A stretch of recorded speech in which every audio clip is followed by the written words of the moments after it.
경제하는 사람들의 마음을 읽어보는 호모 이코노미쿠스입니다. 13월의 월급, 바로 연말정산을 뜻하는 말입니다. 그런데 이 13월의 월급이 눈물이 되는 사람들도 있습니다. 어느새 2달밖에 남지 않은 올해 13월의 월급을 위해선 지금부터 어떤 전략이 필요할까요? 고경남 세무사로부터 들어보겠습니다. 네, 세무사님 어서 오십시오. 안녕하세요. 연말정산하니까 뭐 돈도 돈이지만 나이 한 살 더 먹네 이런 생각도 드네요. 네, 나이를 먹는 건 어쩔 수 없긴 하지만 연말정산은 지금부터 준비한다면 세금이 또 달라질 수 있으니까 점검을 한번 해볼 필요는 있을 것 같습니다. 이제 2달 남았지만 네. 연말정산은 이제가 마지막 스퍼트를 할 때다라는 네, 말씀이신 것 같아요. 맞습니다. 일단 뭐부터 해야 될까요? 일단 가장 먼저 할 일은 지금까지 내가 얼마만큼 썼는지에 대한 확인입니다.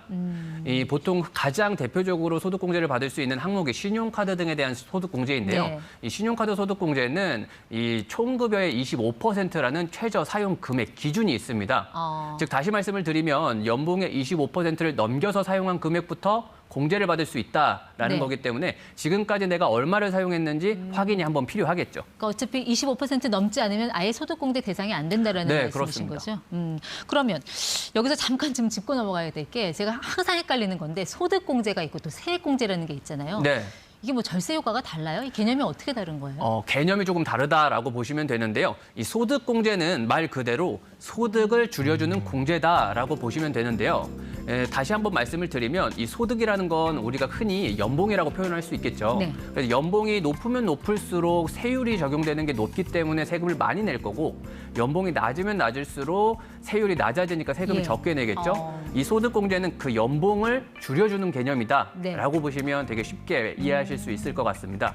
그럼 그렇게 계산돼서 나온 세액공제는 세금을 직접적으로 차감해주는 공제다라고 보시면 되는데요. 이렇게 계산해서 나온 세금이 100만 원일 때 예. 세액공제가 20만 원이다라고 한다면 100만 원에서 20만 원을 차감한 실제 80만 원만 납부하면 네. 되겠죠. 그래서 세액공제는 직접적으로 세금을 빼주는 공제다라고 보시면 됩니다. 알겠습니다. 자, 일단 얼마 썼는지 확인부터 하라고 하셨는데 네. 어디서 확인할 수 있을까요? 카드사 어플이나 명세서 등을 통해서 확인할 수도 있고요. 국세청 홈택스 홈페이지를 통해서 확인하실 수 있는데 매년 국세청 홈택스 홈페이지에서는 10월 말쯤부터 이 카드사 사용한 금액 등을 다 확인할 수 있는 서비스를 제공하고 있거든요. 네. 개인적으로는 국세청 홈택스 통해서 확인하시는 게 더 편하다라고 말씀드릴 수 있습니다. 대부분 사람들이 저거 확인하면 아이쿠야 하실 텐데 이 신용카드, 체크카드 뭐 많이 썼다고 이게 다 공제받는 건 아니잖아요. 네, 그렇습니다. 이 급여에 따라서 한도가 별도로 정해져 있는데요. 이 총 급여액 기준으로 7천만 원 이하인 경우에는 300만 원과 총 급여액의 20% 중 작은 금액 네. 대부분은 300만 원에 해당이 하고요. 7천만 원부터 1억 2천만 원 사이 구간엔 250만 원, 1억 2천만 원을 초과하는 경우에는 200만 원이기 때문에 신용카드를 아무리 많이 사용한다 하더라도 공제 금액이 늘어나지는 않습니다. 예. 따라서 전략적으로 사용하는 게 좋다라고 말씀드릴 수 있을 것 같네요. 그러니까 바로 저 오늘 여쭤보고 싶은 게 그 전략이에요. 그 전략이라는 거 어떻게 하면 돼요? 전략은 3단계로 구분해서 사용하는 게 가장 좋다라고 말씀드릴 수 있을 것 같은데요. 1단계는 신용카드로 최저 사용 금액 맞추기입니다. 우리가 신용카드로 소득공제를 받기 위해서는 총 금액의 25% 최저 사용 금액 네. 기준을 맞춰야 하는데요. 예를 들어 연봉이 4천만 원이다라고 한다면 네. 25%인 1천만 원이 최저 사용 금액이 되겠죠. 예. 그럼 지금까지 800만 원을 썼다라고 봤을 때 이 남은 200만 원은 어떤 카드를 사용해도 상관은 없는데 예. 이 신용카드로 사용을 해야 신용카드 혜택을 받기 위해서 채워야 되는 전월 실적 기준을 채울 수가 있거든요. 네. 따라서 여기까지는 신용카드를 사용하는 게 맞다라고 네. 볼 수 있겠죠. 자, 그럼 최저 사용 금액은 채웠다. 네. 자, 이러면 그다음부터는 뭐 아무 카드나 써도 상관없나요? 아무 카드나 상관이 없다라고 볼 수도 있겠지만 보시는 것처럼 신용카드에 대해서는 15%의 소득 공제율이 적용이 되고요. 예. 이 체크카드나 현금 영수증은 30%의 소득 공제율이 적용이 되기 때문에 2배네요. 2배 정도 더 높습니다. 따라서 공제율이 높은 걸 사용을 해야 이 한도 금액까지 더 빨리 채울 수 있겠죠. 예를 들어서 아까처럼 총급여액이 4천만 원이라고 한다면 네. 한도는 300만 원이 되겠죠. 앞에서 본 것처럼 소득공제를 받을 수 있는 최대 한도. 최대 한도가. 그러면 신용카드를 사용하는 것보다는 체크카드나 현금 영수증을 사용해야 이 300만 원을 빨리 채울 수가 있겠죠. 1,000만 원에 30%라면 300만 원이 되니까 체크카드나 현금 영수증으로 1,000만 원까지 빨리 사용하는 게 예. 한도를 빨리 채울 수 있겠죠. 자, 그럼 최저 사용 금액 맞췄고 네. 소득공제 한도 다 채웠다. 네. 이러면 할 거 다 한 거 아닌가요? 공제는 다 할 걸 했는데 소비는 계속 하셔야 되잖아요. 그러면 체크카드는 보통 혜택이 적다 보니까 신용카드로 포인트 적립이나 할인 혜택을 더 받는 게 경제적으로는 유리하다라고 말씀드릴 수 있습니다. 근데 공제 한도가 뭐 300만 원이라면 이거 너무 적은 거 아닌가요? 쓴 돈이 얼만데. 네. 좀 더 받을 수 있는 방법은 아예 없는 거예요? 아예 없지는 않습니다. 보시는 것처럼 전통시장에서 사용한 금액, 대중교통에서 사용한 금액, 그리고 도서공연 또는 미술관이나 박물관 등 전시회에서 사용한 금액에 대해서는 각각 소득공제율 40%, 40%, 30%로 추가적인 공제를 해주고 있습니다. 저 문화생활에 영화는 포함이 안 되나 보죠? 네, 올해까지는 포함이 되고 있지는 않습니다. 따라서 이 각각 그 항목별로 전통시장, 대중교통, 도서공연 등에 대해서 100만 원의 추가 한도가 주어지기 때문에 예. 최대로 늘어날 수 있는 금액은 300만 원까지 늘어날 수 있다라고 볼 수 있을 것 같습니다. 지금 말씀해 주신 3단계 전략으로 다 이제 제대로 실행은 했는데 이게 막상 공제가 안 되는 항목에 돈을 썼다. 이러면 이거 낭패잖아요. 그렇죠. 네. 공제가 안 되는 항목은 어떤 것도 있는지 미리 알아둬야 될 것 같아요. 공제가 안 되는 항목들도 있는데 이 신용카드로 결제한 신차 구입비 또는 보험료, 제세 공과금, 또 유아원 또는 초중고 대학교 교육비 등은 이 신용카드 소득공제 항목에 포함되어 있지는 않습니다.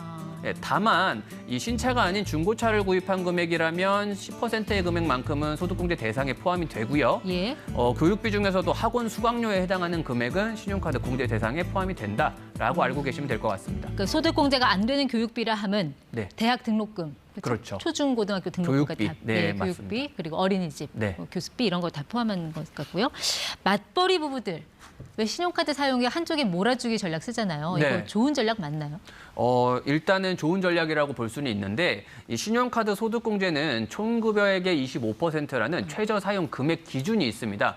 따라서 최저 사용 금액을 빨리 채우기 위해서 한쪽으로 몰아쓰는 건 유리한 전략이다라고 볼 수 있고 이 한쪽으로 몰아쓰는 건 한 사람의 명의로 된 카드를 사용한다라고 보면 되시고요. 예. 하지만 이 신용카드는 상황에 맞게 조금 더 사용을 하셔야 되는데요. 예를 들어서 아내의 연봉은 2억 원이고 남편의 연봉이 4천만 원이다라고 했을 때는 대략적으로 세율이 38%와 15%로 가정할 수 있거든요. 소득세율? 그렇죠. 예. 소득세율이. 만약에 부부가 사용하는 신용카드 금액이 크지 않다, 많지 않다라고 한다면 최저 사용 금액을 빨리 채워야 하기 때문에 남편 쪽으로 몰아서 사용하는 게 유리할 수 있습니다. 왜 부부간에 이렇게 신용카드 사용 금액에 따라서 이게 네. 달라질까요? 이 전략이? 근데 이제 반대로 부부의 사용하는 신용카드 사용 금액이 네. 굉장히 많다라고 한다면 이 아내 쪽으로 몰아서 사용을 해야 하는데요. 이때는 왜 그러냐면 세금 감소 차이 때문에 그렇습니다. 예를 들어서 지금 최고 세율 구간이 아내는 연봉이 높기 때문에 38%고 남편의 최고 세율은 연봉이 낮기 때문에 15%거든요. 그럼 신용카드 소득공제 금액으로 100만 원을 받았다라고 했을 때 아내 쪽에서는 실제 세금 감소 효과가 38만 원만큼, 예. 100만 원 곱하기 38%, 38만 원만큼 감소가 되겠지만 남편의 입장에서는 100만 원의 15%만큼인 15만 원만큼만 감소가 되겠죠. 그래서 차이가 있기 때문에 이 부분은 본인들의 생활 패턴이나 소비 패턴에 맞춰서 예. 전략적으로 사용하는 게 좋다라고 말씀드릴 수 있습니다. 기본적으로 우리나라 소득세가 이 누진세 개념이기 때문에 거기서 오는 전략의 차이라고 볼 수가 있겠네요. 네, 정확하십니다. 그러면 이 부부가 가족 카드 발급받아 쓰는 경우 있잖아요. 네, 이때는 그 카드에 그 이름 적혀 있는 네. 그 사람 명의로 공제가 잡히는 건가요? 네, 맞습니다. 그 명의로 된 사람한테 공제가 잡히는 거고요. 결제만 주 결제자의 분이 하시는 거라고 보시면 되겠죠. 네. 근데 이 연말정산은 늘 할 때마다 헷갈리는 이유 중에 하나가 해마다 이게 제도가 바뀌어요. 네. 올해는 달라지는 거 없습니까? 지금 이제 7월에 세제 개편안 나온 걸 보면요. 총 4가지가 지금 바뀔 예정인데요. 첫 번째는 월세 세액 공제율이 총급여액 기준으로 5,500만 원 이하자는 12%에서 15%로 총급여액 7천만 원 이하자는 10%에서 12%로 상향될 예정이고요. 두 번째로는 전세 대출 받은 금액의 원리금 상환액 공제 한도가 예. 기존의 300만 원에서 400만 원으로 올라갈 예정입니다. 그리고 세 번째는 기부금 세액 공제율인데요. 이 기부금을 1,000만 원 이하까지는 20%, 1,000만 원 초과부터는 35%의 세액 공제율이 작년부터 적용이 됐는데 네. 이게 올해까지 연장될 예정이고요. 네 번째로는 이 대중교통 신용카드 공제율이 예. 아까 말씀드렸던 것처럼 40%이지만 네. 7월 1일부터 12월 31일까지 사용분에 대해서는 80%로 적용될 예정입니다. 네, 뭐 택시 요금 올라간다는데 대중교통이라도 많이 이용해서 소득공제라도 많이 받아야겠네요. 네. 지금까지 호모 이코노미크스 고경남 세무사 함께했습니다. 고맙습니다. 감사합니다.